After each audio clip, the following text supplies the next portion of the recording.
الإحسان نجتمع ونروي أجمل العبر ونقضي ساعة فيها نعيد تذكر الصور. على الإحسان نجتمع ونروي أجمل العبر ونقضي ساعة فيها نعيد تذكر الصور. بسم الله الرحمن الرحيم. يقول تعالى: وما تنفقوا من خير يوفى إليكم.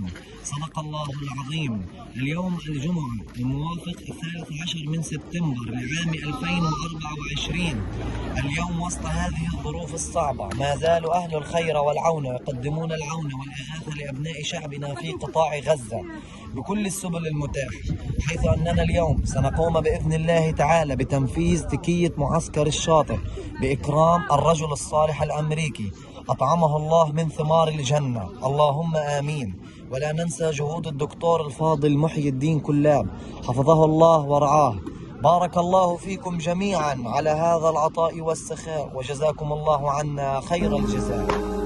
على الإحسان نجتمع ونروي أجمل العبر ونقضي ساعة فيها نعيد تذكر الصور.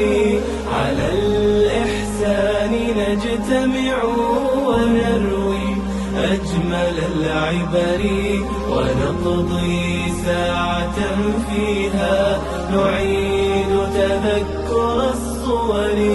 وعاد بنا الزمان إلى وجوه كنا نعرفها، وعاد بنا الزمان إلى وجوه كنا نعرفها، لفصل أو لمدرسة بها الأشواق تسكنها.